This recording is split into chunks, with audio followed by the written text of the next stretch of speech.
자, 계속해서 보시죠. 책 106쪽입니다. 106쪽의 6번 문제죠.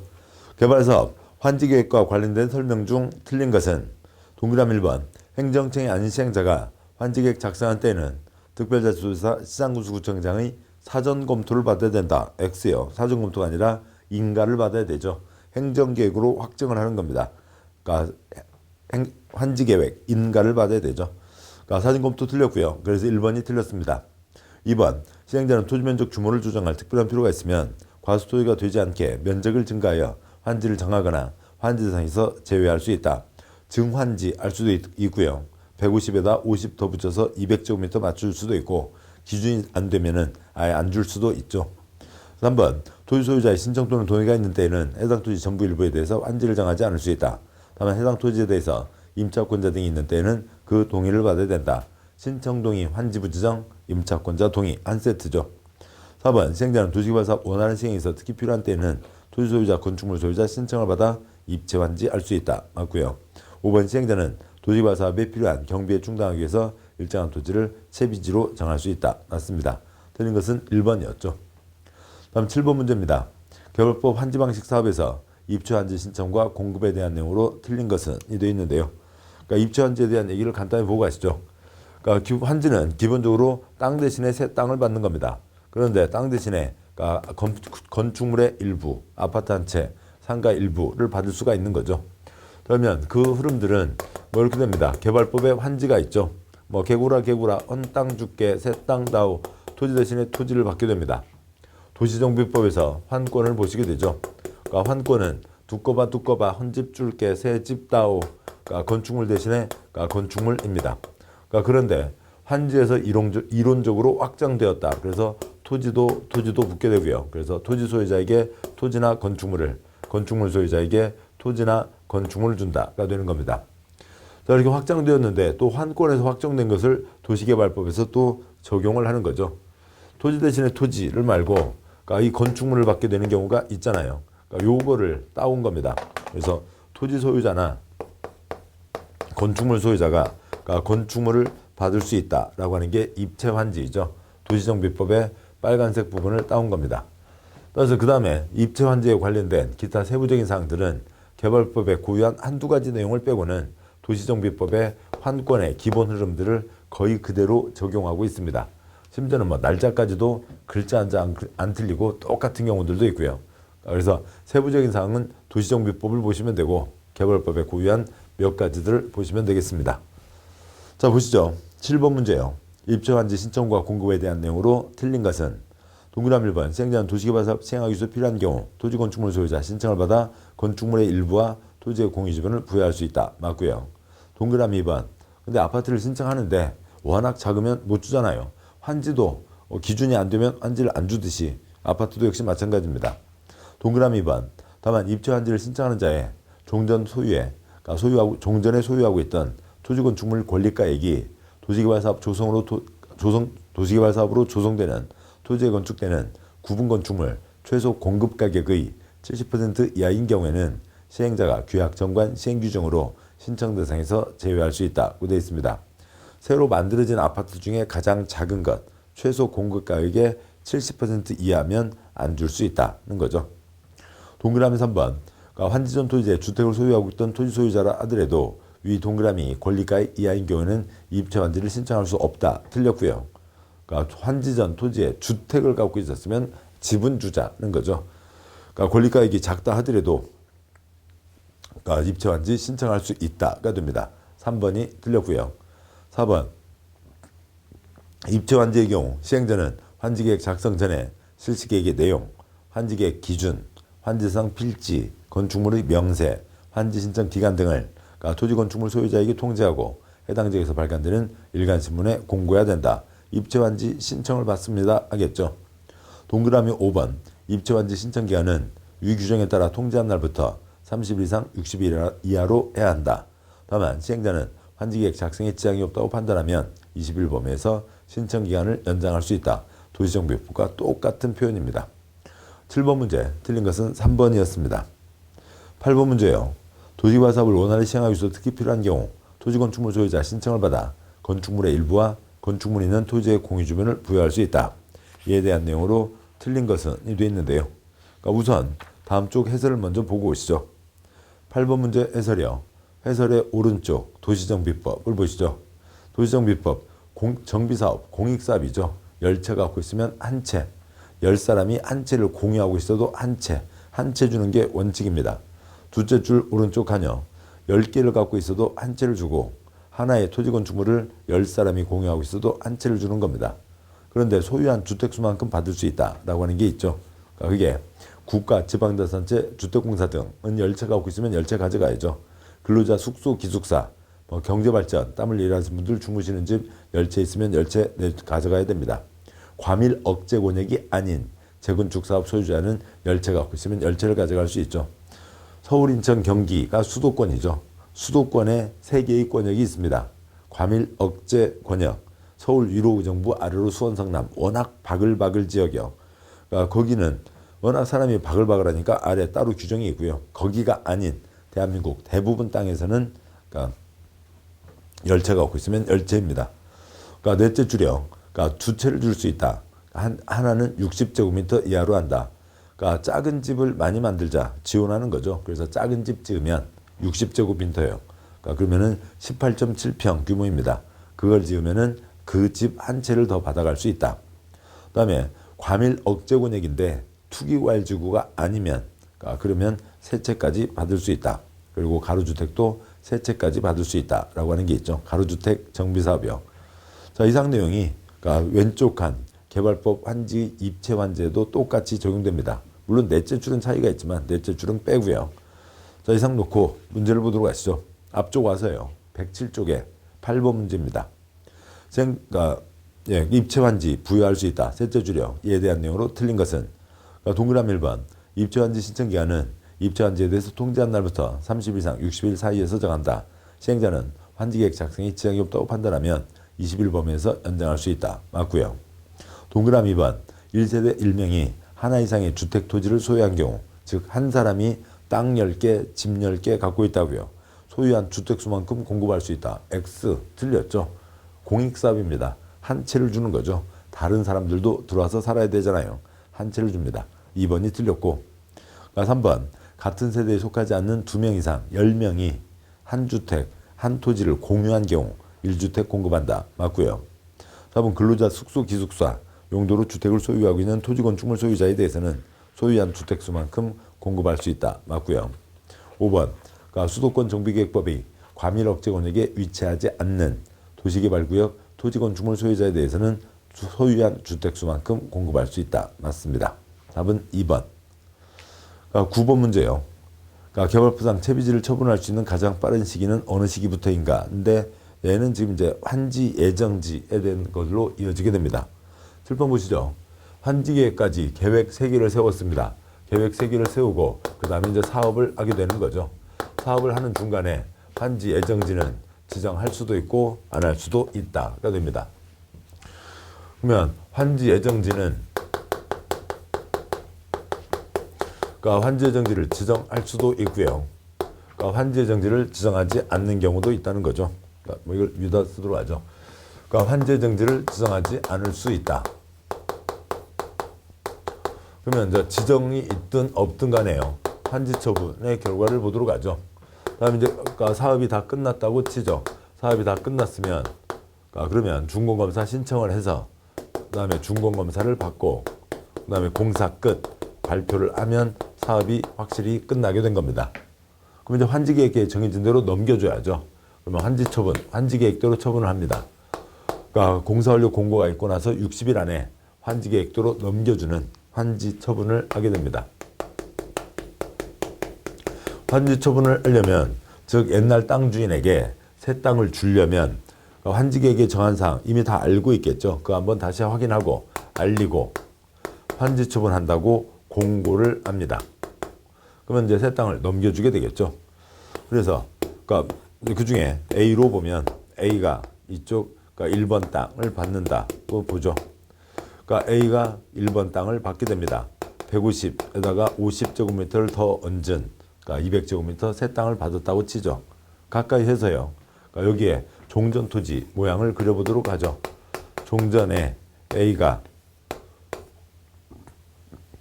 이쪽 101번 땅 300제곱미터를 갖고 있었습니다. 그러면은 종전 토지 대신에 새 토지로 바꿔주는 거죠. 그래서 A에게 새 땅을 주는 겁니다.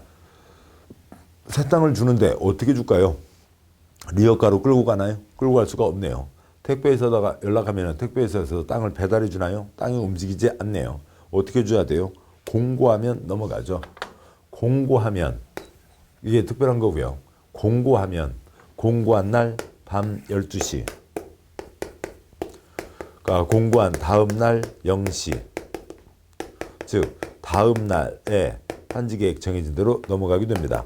이걸 줄여서 밤 12시라고 하죠. 밤 12시 그 한순간에 환지계획에 정해진 그대로 소유권들이 권리들이 옮겨지게 되는 겁니다.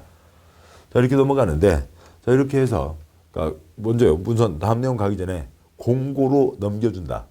행정계획 확정돼 있었죠. 환지계획 확정돼 있었으니까 공고하면 그날 밤 12시 넘어간다는 겁니다. A는 새 토지의 소유권을 갖게 되죠. 그리고 기타 권리들도 와서 달라붙게 되고요. 소유권에 기초해서 A는 그 땅을 사용, 수익, 처분할 수가 있습니다. 그 땅을 자기가 쓸 수도 있고 땅을 빌려주고 월세를 받을 수도 있고 그다음에 땅을 팔아서 목적한 바를 이룰 수도 있죠. 이렇게 하는 게 기본입니다. 자, 이렇게 되는데 그런데 환지의 정지를 지정한다는 것은 이 나중에 사용, 수익, 처분 중에서 환지의 정지를 지정한다고 하면 그 중에서 사용, 수익을 먼저 당겨서 환지 받을 사람에게 먼저 당겨주는 겁니다. 그리고 밤 12시에 처분만 얹어주면 온전한 소유권을 행사하게 되죠. 그러면 그 땅이 죽지 않고 계속 새 땅 받을 사람이 계속 이용하면서 땅을 쭉 쓰게 됩니다. 근데 사람이 쓰지 않는 땅이요. 폐염전이나 그런 경우에는 뭐 이런 복잡한 과정 거칠 필요가 없습니다. 그냥 환지정지를 지정하지 않으면 되죠. 그러면 새 땅 받아서 이 밤 12시 이 순간에 새 땅 받아서 사용수익 처분을 한 방에 받을 수가 있습니다. 즉 사용수익 처분 중에 사용수익을 당겨준다. 그래서 땅이 죽는 걸 막자. 새 땅 받을 사람이 그 땅을 쓰게 하자라고 하는 게 환지정지 지정의 목적이죠. 첫 번째요. 주된 내용입니다. 두 번째로 채비지에 대해서는 채비지가 있는데 채비지를 사용 수익만 한다라고 하면 별 의미가 없죠. 채비지 그 땅을 팔아야 사업을 할 거잖아요. 그 돈으로요. 그래서 채비지는 사용 수익만이 아니라 처분도 할 수 있게 해준다. 다음 세 번째요. 땅을 빌려 쓰던 사람이 있었는데 그 사용 수익이 변경되잖아요. 다른 환지기를 받기로 한 사람이 와서 사용 수익을 하게 됩니다. 종전 토지 소유자는 사용 수익을 할 수 없게 되죠.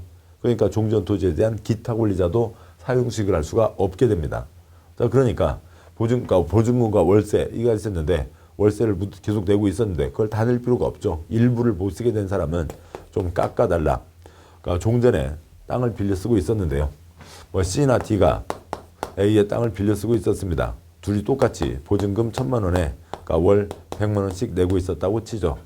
근데 일부를 못 쓰게 된 사람은 계속 월 100만 원을 낼 필요가 없죠. 깎아달라 얘기할 수 있습니다. 깎아달라 그러면은 네 글자가 되니까 복잡하니까요. 지역 사투리를 써서 깎아도 할 수 있죠. 또 사용수익 변경으로 아예 땅을 제대로 못 쓰게 된 사람은 그 땅을 못 쓰게 됐는데 계속 보증금 1,000만 원 묻어놓을 필요 없죠. 나 이제 딴 데로 나가야 되겠다. 못 쓰게 됐으니까 보증금 돌리도 할 수 있습니다. 깎아도 돌리도. 그런데 돌리도는 누구한테요? 이 사람이 A라는 사람에게 보증금을 냈지만 땅 주인 돈 없잖아요. 누구한테 돌리도 하는 거고요. 시행자에게 돌리도 하고 시행자가 갚아줘야 됩니다. 그리고 나중에 그 보증금을 갖고 있던 땅 주인에게 받아내면 되죠. 깎아도 돌리도로 한 이유가 몇 글자예요? 6글자. 며칠 안에 주장을 하라고요. 60일 내에 주장을 해야 된다. 네 번째요. 사용수익이 변경됨으로 해서 건물이 그 선에 걸려 있었고 건물을 철거하게 됐다고요. 자, 그러면은 건축물 등을 이전 제거할 수 있다.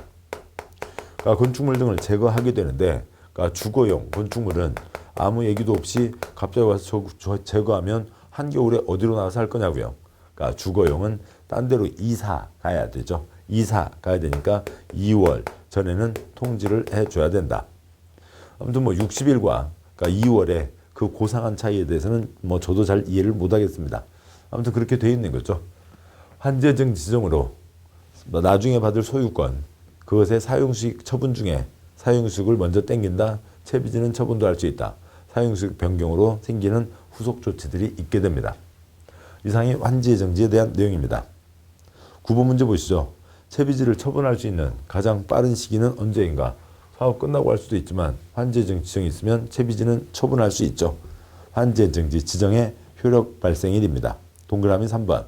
환제정지는 효력 발생일을 같이 얘기하는 거고요. 뭐 공고 며칠 그런 거 아닙니다. 효력 발생일을 따로 정합니다. 10번 문제. 환제정지에 대한 내용으로 옳은 것은 1번. 시행자는 환지 방식으로 도시개발 사업 시행할 때 환제정지를 지정해야 한다. X요. 지정할 수도 있고 안 할 수도 있죠. 2번. 환제정지가 지정되면 종전토지 소유자, 임차권자 등은 환제정지 지정의 효력 발생일부터 환지 초문이 공고되는 날까지 종전토지는 사용수익하거나 처분할 수 없다. 처분 X요. 사용수익이 환지 받을 사람에게 넘어가는 거니까 종전 소유자는 사용수익을 할 수 없게 되는 거죠. 자기 땅까지 없어지는 건 아니죠. 처분은 할 수 있습니다. 처분권은 남아있고요. 3번. 시행자는 채비지 정도로 환제정지가 지정된 때는 이를 사용수익할 수 없지만 처분할 수는 있다. X요. 환제정지가 지정되면 다 사용수익이 변경되는 거죠. 사용수익이 시작되는데 채비지는 사용수익만이 아니라 처분도 할 수 있게 한다는 거고요. 그러니까 4번. 도시개발 사업 시행으로 지역권, 임차권 선정한 목적을 이루는 데 지장이 있다 하더라도 계약기간 만료 전에 해당 권리 포기 계약 해지할 수 없다. X요. 돌리도 할 수 있죠. 5번. 시행자는 필요하면 도시개발구역에 있는 건축물, 장애물 등을 이전 제거할 수 있다. 이 경우 주거용으로 사용하고 있는 건축물을 이전 철거하고자 하는 때에는 이전 철거하고자 하는 날부터 늦어도 2월 전에 통지해야 된다. 맞죠? 딴 데로 이사 가야 되니까 2월 전에는 통지해야 된다. 맞습니다. 답은 5번. 11번 문제요. 환제정지 내용으로 틀린 것은? 그러니까 동그라미 1번. 시행자는 도시개발, 아무튼 환제정지는 딱 그냥 이 5가지가 기본이에요. 여기 이제 60일이 이제 한 번 더 이제 돌리도는 시행자에게 한다. 이게 이제 하나 더 추가되어 있습니다만, 환제정지는 지정할 수도 있고 안 할 수도 있다. 사용수익 변경된다. 채비지는 처분도 한다. 깎아도 돌리도 할 수 있다. 돌리도는 시행자에게. 건축물 제거할 수 있다. 주거용 이사가 되니까 2월 전에. 그냥 일상 목적이자 효과 4가지와 지정할 수 있다. 할 수 있다. 해서 5가지가 기본 문장이 되는 거죠. 틀린 것은 동그라미 1번 두째 줄여 환제정지를 지정할 수 있다. 맞죠? 동그라미 2번 종전토지에 대한 임차권자 등이 있는 경우 해당 환제정지에 대해서 해당 권리의 목적인 토지 구분을 아울러 지정해야 된다. 이 자리가 아니라 이 자리군요. 맞습니다. 지금 그러니까 얘를 편의하기 위해서 종전토지 소유권, 새토지 소유권, 사용수익 처분을 얘기 드리고 있습니다만 종전토지의 소유자와 기타 권리자가 같이 세트로 같이 움직이는 거고요. 환지계획이 정해진 새토지 받을 사람, 소유자와 기타 권리자가 같이 움직이는 겁니다. 따라서 종전토지에 대한 임차권자가 있으면 어디로 가게 될지 자리를 잡아줘야죠. 맞습니다. 3번 도시개발 사업 비용을 충당하기 위해서 환제정지를 채비지 정도로 지정할 수 있다. 맞고요. 4번 종전토지 임차권자는 환제정지 지정 이후에도 환지처분이 공고되는 날까지 종전토지를 사용하거나 수익할 수 있다. 틀렸죠. 사용수익이 새토지 받을 사람에게 넘어가게 되니까 종전토지의 소유자나 임차권자 등은 사용수익을 할 수 없게 됩니다. 4번이 틀렸고요. 5번 환제정지 지정하는 경우 해당 토지 사용에 장애가 될 물건이 그 토지에 있는 경우 그 토지의 사용을 시작할 날을 따로 정할 수 있다. 5번 맞습니다. 환제정지 효력 발생일을 정하면 모든 환지계획에 정해진 모든 땅의 사용수익이 시작됩니다. 이건 한꺼번에 가는 거죠. 그런데 구역이 길쭉하다든지 끊어서 갈 거면 그러니까 그중에 1구역은 1월 1일 효력 발생, 2구역은 4월 5일 효력 발생, 그 다음에 3구역은 7월 15일 효력 발생 이런 식으로 부분 끊어서 사용 수익 시작할 날을 따로 띄엄띄엄 따로 정할 수 있다. 맞습니다. 그래서 틀린 것은 4번이 틀렸죠. 이제 12번 문제요. 이제 환지 처분으로 넘어오게 됐습니다. 이제 환지 처분에서 그러니까 핵심 내용이 환지 처분을 공고를 통해서 새 땅을 주는 거죠. 환지를 교부하는 겁니다. 그리고 두 번째는 이 50에 대한 돈을 확정해야죠. 청산금이 확정되고 이 밤 12시부터 5년 안에 주고받고 해야 됩니다. 환지기에게 정해진 그대로 환지계 그대로 현실화되는 겁니다. 그런데 넘어가지 않는다 두 가지가 있는 거죠. 그러니까 행정상 재판상 처분 주소 같은 건 뜯어갈 수 없다. 그다음에 소유권 기타 권리 중에서 지역권은 그 자리에 남아있는 게 원칙. 두 가지 예외가 있습니다. 자, 보도록 하시죠. 12번 환지 처분 내용으로 옳은 것은 1번 지정권자 외의 시행자는 지정권자에게 중공검사를 받은 때 지체 없이 환지 처분을 해야 된다. X요. 이로부터 60일 안에 환지 처분을 하게 됩니다. 그러니까 동그라미 2번 환지기에 정해진 환지는 환지 처분이 공고된 날부터 종전의 토지로 본다. X요. 밤 12시요. 공고일 밤 12시. 다음날 0시. 다음날부터 종전의 토지로 본다. 번호도 모양도 면적도 달라지겠지만 소유권 기타 권리 권리관계가 똑같다. 종전의 토지로 본다. 밤 12시입니다.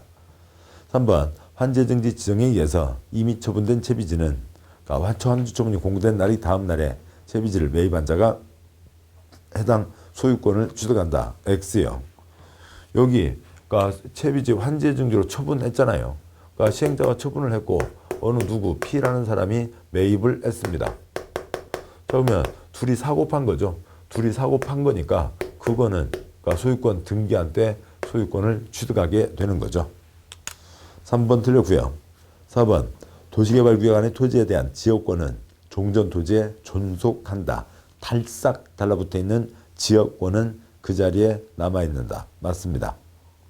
5번 시행자는 환지처분이 공고되면 공고 지체 없이 관할 등기소에 이를 알리고 토지건축물 등기를 촉탁 신청해야 된다. 지체 없이 X요. 공사 끝 60일 안에 환지처분. 환지처분 공고가 있으면 그로부터 14일 안에 등기를 하게 됩니다. 등기를 해야 합니다.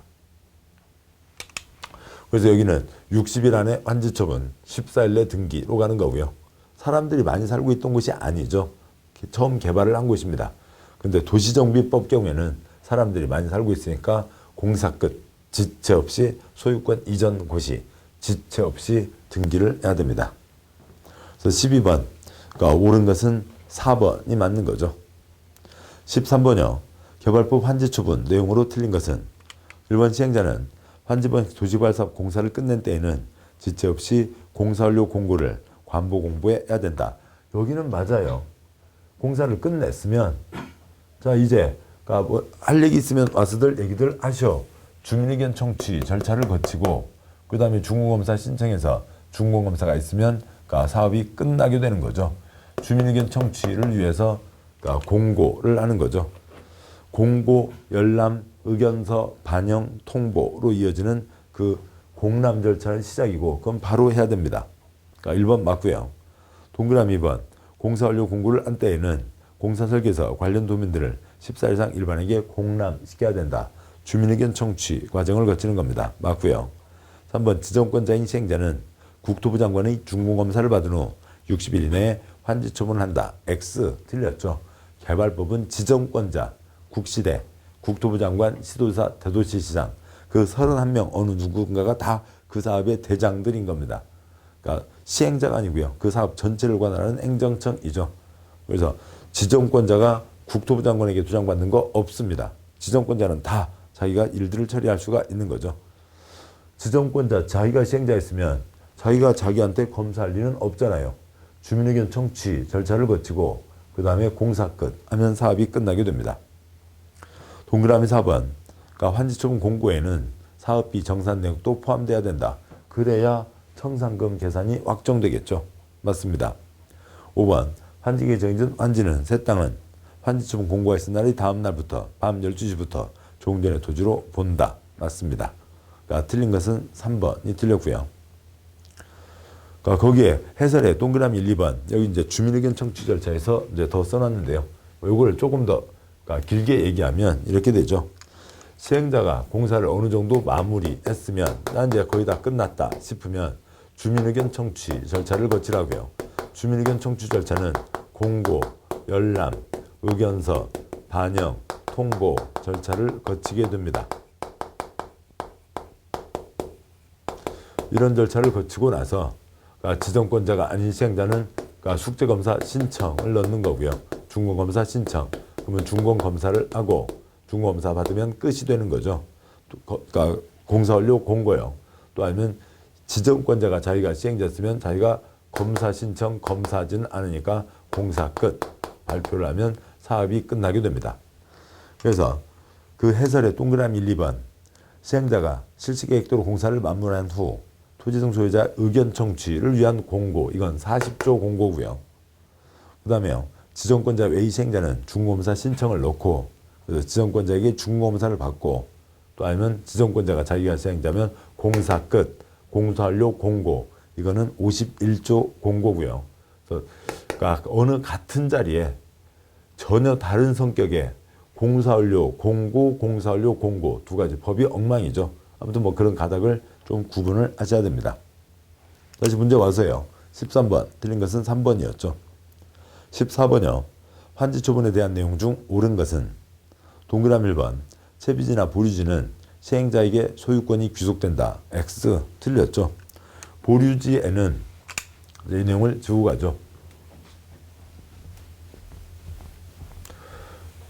그러니까 이 공적인 땅, 이 보류지였죠. 그러니까 보류지에는 그러니까 공공시설 용지와 채비지가 있습니다.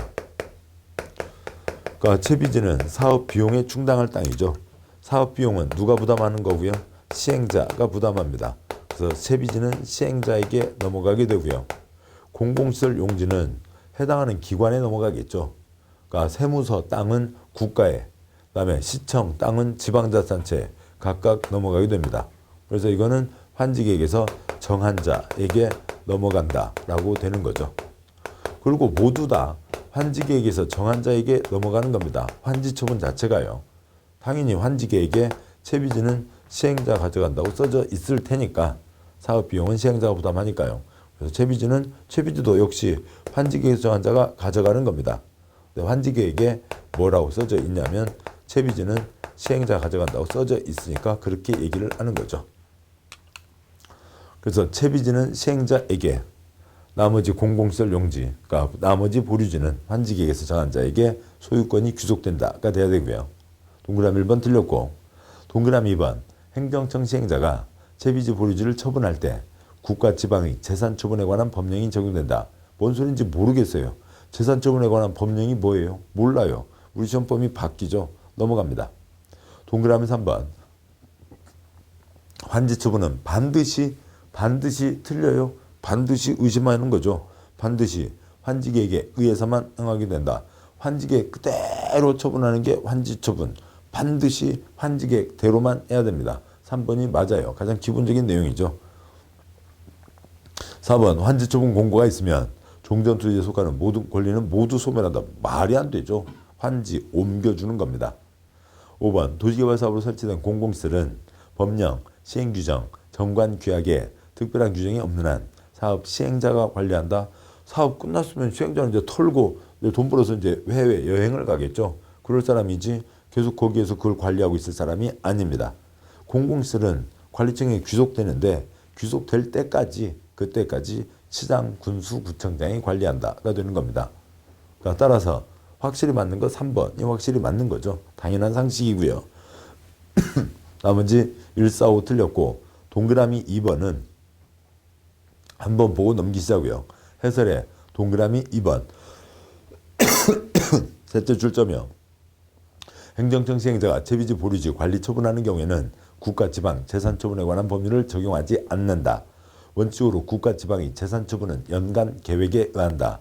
행정청에서 개발 사업을 시행하는 경우 연간 계획에 따르지 않고 사업상 필요에 따라 채비지 보류지를 관리 처분할 수 있다가 되는 거죠. 기본은 연간 계획에 따른다고요. 국가에서 무슨 땅을 팔겠다, 지방에서 무슨 건물을 팔겠다, 그러려면 계획에 따라서 가는 건데 지금 여기는 사업을 하는 곳이죠. 사업을 하는데 계획 세워놓고 내년에 팔고 그렇게 해서는 사업을 할 수가 없죠. 사업을 하는 곳이니까 그런 연간 계획에 따른다는 그쪽 법령을 적용하지 않는다. 그런 뜻이 깔려 있는 거였습니다. 14번 옳은 것은 3번입니다. 다음 15번 문제요. 환지계획과 청산금에 대한 내용으로 옳은 것은 1번 시행자는 면적이 작은 토지라도 환지 대상에서 제외할 수는 없다. X요. 기준이 안 되면 환지를 줄 수가 없죠. 과소토지 환지 부지정. 동그라미 2번 시행자는 사업대상 토지 소유자가 신청하거나 동의하면 해당 토지에 대한 임차권자의 동의가 없어도 해당 토지 전부 일부에 대해서 환지를 정하지 않을 수 있다. X 틀렸죠. 신청 동의 환지 부지정 때에는 임차권자의 동의를 받아야 된다. 동그라미 3번 환지기에 정해진 환지는 환지처분이 공고된 날부터 X요. 그날 밤 12시 다음 날부터 종전의 토지로 본다. 4번 환지를 정한 경우 과, 부족, 더 주거나 덜 준 것에 대한 청산금은 환지 처분을 하는 때의 결정, 표현이 참 애매한 게 아니라 잘못되어 있죠. 결정이 계산, 얼마, 덧셈, 뺄셈, 나눗셈에서 계산해야 되고 환지 처분이 공고된 날 다음 날에 확정된다. 보시죠. 지금 이 전체 흐름들을 다시 보기 위해서 여기로 가보도록 하죠. A가 150가 A가 300제곱미터를 갖고 있었습니다. 자, 그런데 A에게 150에다가 50 더 붙인 200제곱미터를 주겠다. 어디에서 정해졌어요? 환지계획에서 정해졌습니다. 이 50에 대한 돈이 뭐가 되는 거예요? 청산금이 되는 거죠. 청산금 여기서 계산할 수가 없죠. 사업도 아직 안 했잖아요. 사업하면서 모래값, 기름값 어떻게 될지 알 수가 없습니다. 청산금 계산을 할 수가 없다고요. 사업을 하면서 모래값, 기름값 어떻게 될지 모르는 거죠. 사업이 끝나야 계산을 할 수가 있습니다. 사업이 끝나야 저기 150에다가 50 더 준 요거에 대한 돈이 얼마인지 계산을 할 수가 있죠. 계산을 해서 예를 들면 제곱미터당 10만 원이니까 500만 원을 내야 된다라고 하는 것은 청산금이 법률적으로 확정되는 것은 밤 12시이죠. 그러면 계산한다 그러면 될 것을 결정한다 이렇게 표현하고 있다고요. 따라서 청산금은 사업이 다 끝나고 나서 뭐 할 때요? 환지 처분할 때 계산을 해야 되고 청산금은 그 계산 결과 법률적으로 언제요? 밤 12시에 확정된다가 되는 겁니다. 따라서 동그라미 4번 맞는 내용이에요. 동그라미 5번 청산금 이자를 붙여 분할징수, 분할교부할 수 없다. 없다 X요. 덩어리가 큰 돈이죠. 한 방에 주고받을 수도 있고 끊어 주고받을 수 있습니다. 옳은 것은 4번. 16번이요. 환지처분 효과에 대한 내용으로 틀린 것은 1번 환지기에 정해진 환지는 새 땅은 환지처분 공고된 날이 다음 날부터 밤 12시에 종전토지로 본다. 맞죠? 동그라미 2번 환지처분은 행정상 처분으로 종전토지에 전속하는 것에 대해서도 영향을 미친다. X요. 어느 사람이 새 땅을 받아가는데 옛날 주소가 마음에 든다고요. 나 옛날 주소 띄워다 줘. 그럴 수는 없잖아요. 자리가 바뀌었으면 주소가 바뀌는 거죠. 환지, 종전토지에 대한 민법에서 배우시는 소유권, 용익물권, 제한물권 그 기타 권리를 그러니까 소유권과 기타 권리를 새 땅으로 옮겨주는 거지 주소를 뜯어주는 건 아니라고요. 2번 틀렸습니다. 3번 도시개발구역 토지에 대한 지역권은 도시개발 사업 시행으로 행사할 이익이 없어진 경우 밤 12시에 환지처분 공고된 날이 끝나는 때 소멸한다. 맞습니다. 지역권은 남아있는다. 존속한다. 그런데 이익 없으면 소멸된다. 4번 그러니까 보류지는 환지계획에서 정한 자가 법이 엉망진창 막 이렇게 쓰고 있죠. 보류지, 공공시설용지와 채비지인데 그렇게 하고 있습니다. 보류지는 환지계획에서 정한 자가 밤 12시에 환지처분 공고된 날 다음 날에 소유권을 취득한다. 맞고요. 5번 청산금은 밤 12시에 확정된다. 맞습니다. 그러니까 틀린 것은 2번이요. 17번 청산금 틀린 것은 동그라미 1번 환지를 정하거나 대상에서 제외한 경우 그 과, 더 주거나 부족, 모자란 것은 금전으로 청산한다. 맞고요. 2번 과소토지여서 환지 대상에서 제외한 토지에 대해서는 청산금을 교부하는 때에 청산금을 결정, 계산할 수 있다. 계산하고 돈을 주겠죠. 계산도 안 하고 돈을 뭉탱이 그냥 가져가. 그냥 한 덩어리 가져가. 그냥 집을 만큼 집어가. 그럴 사람은 없잖아요. 과소토지에서 환지 부지정. 중간에라도 돈 줘서 내보낼 수 있죠. 돈 주려면 계산한다고요. 당연한 얘기입니다. 결정, 계산. 그 단어만 그 국어가 엉망이어서 그렇지. 그 내용을 이해하시면 됩니다. 3번 토지 면적 규모를 조정할 특별한 필요가 있어 환지를 정하지 않는 토지에 대해서는 환지 처분 전이라도 청산금을 교부할 수 있다. 맞고요. 동그라미 3번이 있어서 동그라미 2번과 같이 할 수 있다. 시간적 순서는 동그라미 3번, 2번 순서로 되는 거죠. 기출지문들이고 순서가 갈려져 있습니다. 4번 정상금은 이자를 붙이더라도 분할 교부할 수 없다. X요. 끊어서 주고받을 수 있죠. 틀렸습니다. 4번 틀렸고요. 5번 정상금 받을 권리, 징수할 권리 5년간 행사하지 않으면 시효로 소멸한다. 맞습니다. 민법의 채권 소멸시효는 10년, 행정법 채권 소멸시효는 원칙이 5년입니다. 틀린 것 4번이죠. 여기까지 환지에 대한 내용들을 다 보셨고, 개발법의 기타 사항 한 두 가지가 있습니다. 보시죠. 문제 두 문제요. 115쪽에 1번 도시개발 채권에 대한 내용으로 옳은 것은, 아래 해설 먼저 보시죠. 해설의 동그라미 1번 토지상환 채권은 판교 상가딱지 원하면 일부 토지 건축물이었죠. 여섯째 줄점 두 번째 점이요. 도시개발 채권은 시도지사는 시도 조례로 정하는 바에 따라 도시개발 사업, 시설 사업에 필요한 자금을 조달하기 위해서 도시개발 채권을 발행할 수 있다. 그 다음에 그에 대한 이제 기타 내용들이 문제들이 이어지고 있습니다. 보시죠. 문제 1번이요. 도시개발 채권에 대한 내용으로 옳은 것은 1번 도시개발 조합은 매수대금의 일부를 지급하기 위해서 사업시행으로 조성된 토지 건축물을 상환하는 도시개발 채권을 발행할 수 있다. 동그라미 1번은 말도 안 되게 다 엉망진창입니다.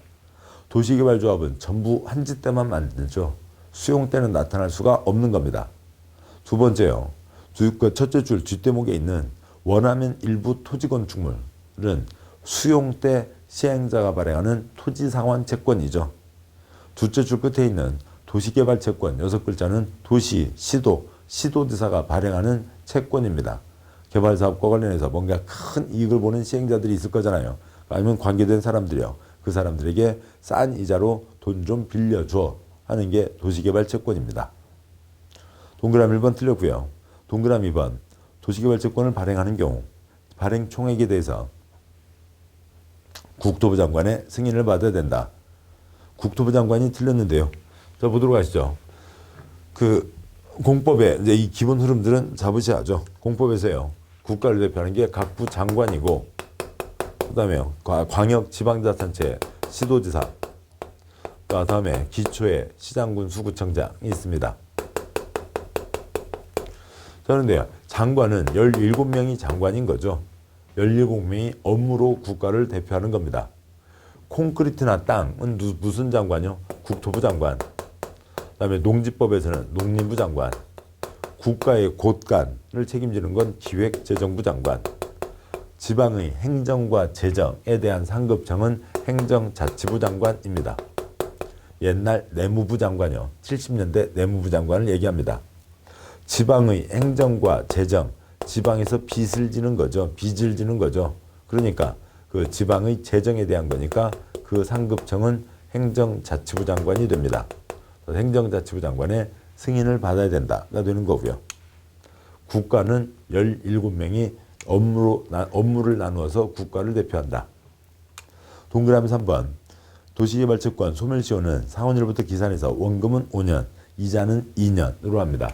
도시개발채권, 도시, 개발채권입니다. 도시개발채권, 오잉개발채권이라고 해요. 오잉개발채권. 그러니까 5년 지나가면 원금도 못 받고요.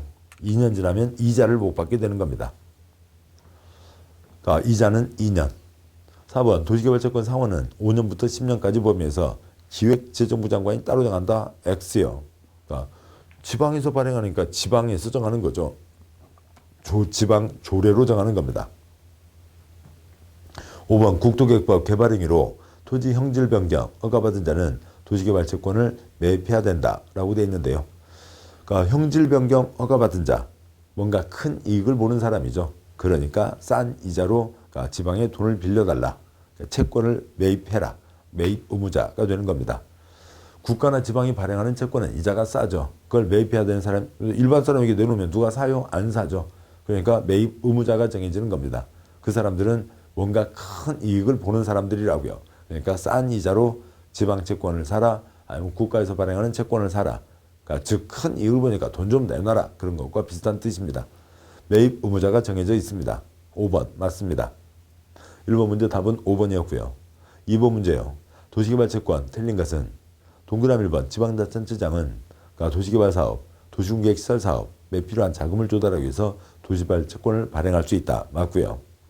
2번 도시개발 채권 소멸시효는 상환 1부터 기산해서 원금은 7년, 이자는 3년, X요. 오이 개발 채권이죠. 5년, 2년입니다. 2번이 틀렸고 3번 도시개발 채권으로 조성된 자금은 도시개발 특별회계의 재원이 된다. 아까 목적 두 가지가 있었죠. 개발사업, 시설사업을 위해서요. 다른 돈하고 섞어 쓰면 안 됩니다. 통장 따로 관리하는 것, 그게 특별회계가 되죠. 동그라미 4번 수용 사용 방식으로 시행하는 개발사업에서 국가 지방자치단 등과 공사 도급 계약을 체결하는 자는 도시개발 채권을 매입해야 된다. 큰 이익을 보는 거죠. 물론 관급공사 따신 분들도 역시 어려움은 많아요. 근데 일반 사람들에 비하면 이익이라고요. 첫 번째 부도염려 없죠. 두 번째 어음 나오는 거 아니잖아요. 100% 현금이죠. 다 공사 끝내야 나오는 게 아니라 중간중간 사진 찍어서 오면 제깍 현금 다 입금되죠. 혜택입니다. 동그라미 5번 5년 10년 사이에서 조례로 정한다고 돼 있었죠. 자, 여기까지 해서 개발법 전체 6문제가 출제되는 것들에 대한 예상 문제들을 보셨습니다. 자, 고생하셨고 잠깐 쉬고 그 다음 이제 도시정비법 가도록 하시겠습니다. 수고하셨습니다.